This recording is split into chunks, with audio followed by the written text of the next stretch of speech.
Hello children. So here Deepa Tomar again we are starting the same chapter our community life unity in diversity. तो हमने अभी तक यहाँ पर community और इंटरडिपेंडेंस के बारे में जाना था. आज हम फैमिली से शुरू करेंगे. तो community, the family, all of us live in a family. आप सभी लोग फैमिली में रहते हैं और आपको पता है family is the first and the smallest unit of the community. Community की जो सबसे पहली यूनिट होती है, जो सबसे छोटा पार्ट है कम्युनिटी का, वो है फैमिली. कम्युनिटी बननी ही फैमिली से शुरू होती है. अगर फैमिलीज ही नहीं होंगी तो कम्युनिटी नहीं बन सकती. ठीक है. और ये ऐसी चीज है जहां से हम लोग बहुत कुछ सीखते हैं फैमिली से. तो इसीलिए फैमिली को फर्स्ट स्कूल भी बोला जाता है. ठीक है. Family is also called first school. आप लोग भी जानते हैं ना, आप लोगों ने सबसे पहले स्कूल आने से भी पहले अपने घर में बहुत सारी चीजें सीखी हैं. Discipline, honesty, obedience, truthfulness, sacrifice, cooperation, खाना पीना, चलना, एवरीथिंग. ठीक है. तो वो आप अपने पेरेंट्स से ऑब्जर्व करते हैं, अपनी फैमिली से ऑब्जर्व करते हैं और सीखते हैं. और हम इन चीजों को क्या बोलते हैं? मोरल वैल्यूज या फिर संस्कार. ठीक है. तो family is the smallest unit of community. अब कम्युनिटी में एक और चीज आती है जो आपकी लाइफ का बहुत इंपॉर्टेंट पार्ट है, that is community the school. तो स्कूल इम्पार्ट्स अस एजुकेशन, लेकिन ये इसके साथ साथ हमें आर्ट ऑफ लिविंग भी सिखाता है. एजुकेशन हमको एक अच्छा इंसान बनाता है. It makes us capable of making positive contribution for the betterment of the community. क्योंकि जब हम बहुत एजुकेट हो जाते हैं तो हमें अच्छे बुरे की समझ हो जाती है, हम एक अच्छे ह्यूमन बीइंग बन जाते हैं और हमें पता चलता है कि हम किस तरीके से गुड और बैड में डिफ्रेंशिएट कर सकते हैं और अपनी कम्युनिटी को बेटर बना सकते हैं, अपने ग्रुप को, अपनी सराउंडिंग्स को बेटर बना सकते हैं.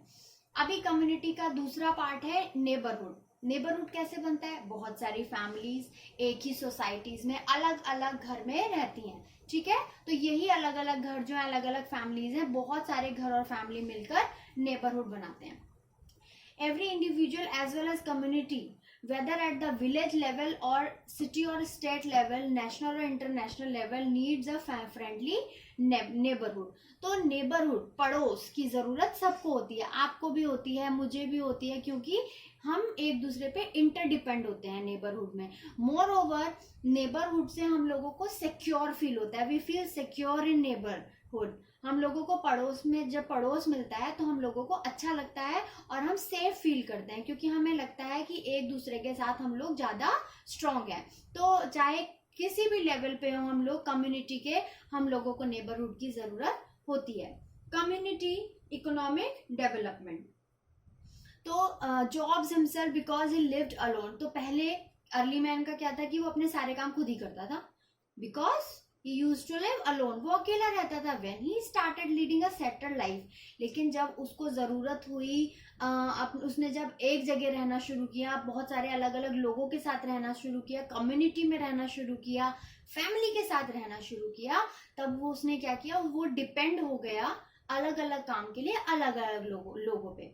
तो इसको क्या बोला जाता है? Division of labour. Division of labour में क्या होता है कि डॉक्टर का काम एक कोई कर रहा है, कोई टीचर है, कोई प्लम्बर है, कोई फार्मर है. तो वो सब अपना अपना काम कर रहे हैं और हम अपने काम के लिए उन सब पे डिपेंड करते हैं और वो अपने काम के लिए हम पे डिपेंड करते हैं. तो डिवीजन ऑफ लेबर, काम का बंटवारा करना या काम को डिवाइड करना अलग अलग लोगों में. तो अब है कम्युनिटी कल्चरल डेवलपमेंट. तो कम्युनिटी में कल्चरल डेवलपमेंट कैसे हुआ? So in the early stages of settled life, जब अर्ली मैन ने सेटल्ड लाइफ शुरू की, man had a lot of spare time. हमारे पास बहुत सारा टाइम होता था, which he use for roaming around. इधर उधर घूमता था वो अपने खाली समय में. सिंगिंग, प्लेइंग, डांसिंग, पेंटिंग, बहुत सारे काम करता था एंटरटेनमेंट के लिए, अपने आप को एंटरटेन करने के लिए, अपने आप को खुश रखने के लिए, बिजी रखने के लिए. तो इन्हीं सब कामों में उसने क्या किया, वो जब अलग अलग एनवायरमेंट में रहता था तो यही काम उसके हॉबीज बन गए. उसके काम में आर्ट एंड क्राफ्ट आ गया, पेंटिंग आ गई, स्कल्पचर आ गए, आर्किटेक्चर, म्यूजिक, डांस, लिटरेचर. उसने लिखना शुरू कर दिया. तो ये सब उसकी हॉबीज हो गई. तो ये जो हॉबीज थी वो चेंज और टाइम के साथ साथ और प्लेस के साथ साथ बदलने लगी. उसकी जो फूड हैबिट्स हैं। अब आप लोग आज भी जानते हैं कि आप लोग जो अलग अलग एरिया में रहते हैं, अलग अलग स्टेट में रहते हैं, तो वहाँ की dance form, dresses, painting, martial art, food habits, language सब कुछ अलग है। तो वो पहले से ही है, ये रीजन टू रीजन वेरी करता है, ठीक है। It is because of the geographical and climatic condition. ये ऐसा इस वजह से होता है कि वहाँ की जो जियोग्राफिकल कंडीशन है, वहाँ की जो लैंड है या वहाँ का जो मौसम है जैसा होता है, वैसे ही वहाँ की लोगों की आदतें होती हैं, लैंग्वेज होती है, ड्रेसेस होती हैं। क्लियर। अब इसी पर डिपेंड करता है डाइवर्सिटी इन इंडिया। अब इंडिया में आप लोग जानते हैं कि इंडिया एक ऐसी जगह है जहां पर आपको बहुत सारी वैरायटी देखने को मिलती है, कश्मीर से कन्याकुमारी तक, अरुणाचल प्रदेश से अंकलेश्वर तक, मतलब हर डायरेक्शन में।